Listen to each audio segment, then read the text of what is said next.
ஓம் நமச்சிவாய மசிவயன் சிவாய நம வய நமசி யநம சிவா ஓம் நமச்சிவாய ஓம் மகாகாளி. இப்போ இன்னைக்கு பார்க்குறது யோகாசனம். யோகாசனம் என்றால் என்ன? யோகம் என்றால் என்ன? யோகம் என்றால் கூடுதல், பக்குவமடைதல் என்று அர்த்தம். ஆசனம் என்றால் இருக்கை. ஆசனம் என்றால் இருக்கை, ஒரு நிலை, ஒரு உடம்பின் ஒவ்வொரு நிலைகள் இருக்கை என்று பொருள்படும். ஆசனம் ஒரே நிலைத்திருத்தல், ஒரே அந்த உடம்பை ஒரு நிலையில் வைத்து, ஒரு வடிவத்தில் வைத்து நிலைத்திருத்தல், அதே ஆசனம். யோகம் என்றால் கூடுதல், மனதை ஈசனுக்குள் கொண்டு செல்லக்கூடிய ஒரு நிகழ்வே யோகாசனமாகும். பக்குவம் அடைய வைக்குதல், மனதை பக்குவம் அடைந்து ஈசனிடம் கொண்டு செல்தல். யோகம்னா கூடுதல், ஈசனோடு கூட வைக்கக்கூடிய ஒரு நிலை யோகாசனம் என்று பெயர். ஆசனங்கள் லட்சக்கணக்கான ஆசனங்கள் இருக்கிறது. இந்த ஆசனங்களை கண்டுபிடித்தவர்கள் சித்தர்கள். முத்திரைகள், ஆசனங்கள், இந்த மாதிரி இந்த இதுகளை கண்டுபிடித்தவர்கள் சித்தர்கள். யோக முத்திரைகள், யோக ஆசனங்கள். யோகம்னா கூடுதல், பக்குவம் அடைதல், ஈசனோடு ஐக்கியமாகக்கூடிய ஒரு நிலையை கொண்டு போகக்கூடியது ஆசனம். இறைவனோடு ஒன்றிணைக்கக்கூடிய ஒரு இருக்கை, ஒரு நிலை என்று சொல்லலாம். இப்போ லட்சக்கணக்கான ஆசனத்தை சித்தர்கள் சொல்லி வைத்திருக்கின்றார்கள். ஒவ்வொரு நோய்களுக்கும் குணமாகக்கூடிய ஆசனங்கள், ஒவ்வொரு உறுப்புகளும் பலமடையக்கூடிய ஆசனங்கள், இரத்த ஓட்டம் சீராகக்கூடிய ஆசனங்கள், உடம்புடைய அங்கங்களும் அணுக்களும் தூண்டி இயங்க வைக்கக்கூடிய ஆசனங்கள் அதிகமாக இருக்கிறது. இப்போ ஒவ்வொரு ஆசனங்கள் என்னென்ன பயன்படும் என்பதை ஒவ்வொன்றாக நாம் பார்ப்போம். சூரிய நமஸ்காரம், சூரிய வணக்கம், அந்த உடம்பை வளைத்து அதை ஒரு நிலையில் நிலைத்திருத்தல் ஆசனம். இருத்தல், இருக்கை என்று பொருள்படும் தமிழில். இப்பொழுது நம்ம பத்மாசனம், எல்லாம் தெரிந்த இது, எளிதாக எல்லாம் கேள்விப்படக்கூடியது பத்மாசனம். ஆரம்ப நிலை ஆசனங்கள் திருமூலர் சொல்லி உபமுகாசனம், பத்மாசனம், குக்குடாசனம் அப்படி என்று திருமூலர் ஆரம்ப நிலை ஆசனங்களை சொல்லுகின்றார். அதில் ஆரம்ப நிலை ஆசனம், பத்மாசனம் அப்படி என்று எளிதாக செய்யக்கூடிய ஆசனங்கள். அந்த ஆசனத்தை பற்றி இன்று பார்ப்போம். இப்போ இந்த பத்மாசனம் எப்படி செய்வது என்பதை நம்ம ஆரம்பமாக ஒவ்வொரு ஆசனமாக நாம் எப்படி செய்வது ஒவ்வொன்றாக நம்ம பார்த்து கொண்டே இருக்கலாம். இப்படி பத்மாசனம், பத்மம் என்ற தாமரை, தாமரை ஆசனம், கமலாசனம் என்றும் சொல்வார்கள். திருமூலர் தாமரை ஆசனம் என்றும் கமலாசனம் என்றும் இந்த பத்மாசனத்தை சொல்லியிருக்கின்றார். இரு கால்களை நீட்டிக்கொள்ள வேண்டும். வலது கால் துடையின் மீது இடது காலை போட வேண்டும். வலது கால் துடையின் மீது இடது காலை போட வேண்டும். அடுத்து இடது கால் துடையின் மீது வலது காலை போட வேண்டும்.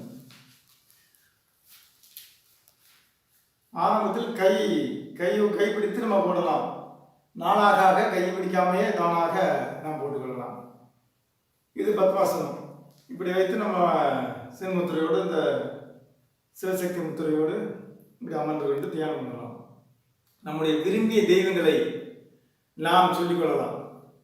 மனதும் உடம்பும் ஒரே நிறைவாக அமைதியாகும். அந்த பிரபஞ்ச சக்தியோடு நம்முடைய மனது இணைய ஆரம்பிக்கும். பத்மாசனத்தில் உடம்பு இரத்த ஓட்டங்கள் சீராக இருக்கும்.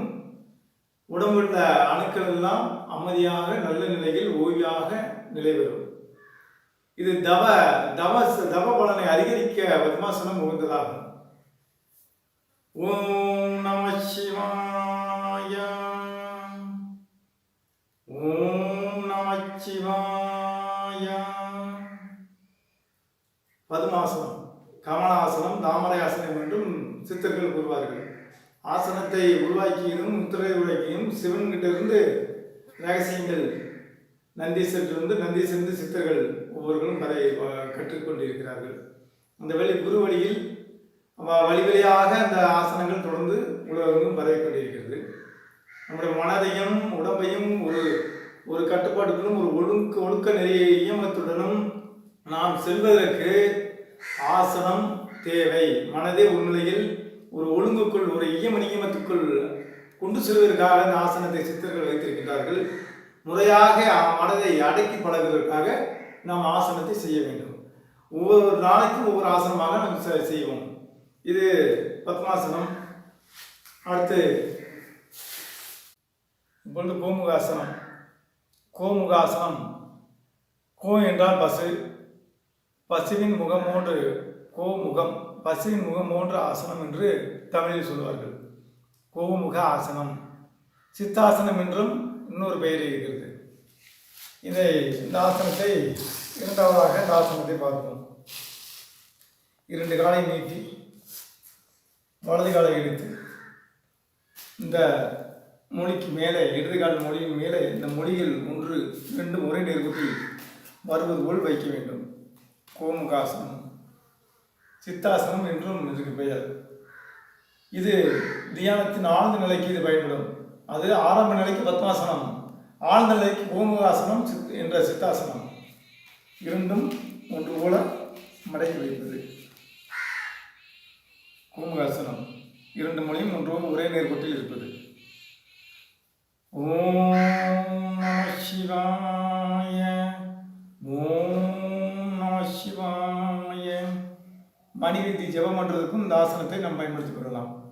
ஈசனோடு இறைவனோடு நாம் ஒன்றிணைவதற்கு, நம்முடைய தெய்வ வழிபாடு முழுமையாக இறைவனிடம் சேர்வதற்காக இந்த ஆசனங்களை நாம் பயன்படுத்திக் கொள்ளலாம். ஒவ்வொரு ஆசனமும் மனதின் ஒழுங்கையும் உடம்பின் ஒழுங்கையும் கொண்டு வருவதற்காக சித்தர்கள், சிவன் சித்தர்களுக்கு அருளிய நன்கொடையாகும். ஓம் காளி, ஓம் நம சிவாய. சித்தர்கள் சொன்ன ஒவ்வொரு விஷயங்களை நாம் ஆழ்ந்து கவனித்து அதை முறையாக, அது தெய்வ பக்தியோடு நாம் செய்ய வேண்டும். தெய்வ பக்தியும் நம்ம செயலுமே முழுமையாக்கவே தவிர தெய்வ பக்தி இல்லாத எந்த செயலும் முழுமையாக ஆகாது. நம்முடைய முன்னோர்கள் வழியில் நாம் அவர்கள் சுருத்தந்த கலைகளையும் தத்துவங்களையும் முறையாக பயின்று நன்மையான வழியில் நாம் ஆன்மாவை நோக்கி செல்வோம். ஓம் காளி, ஓம் நமச்சிவாய.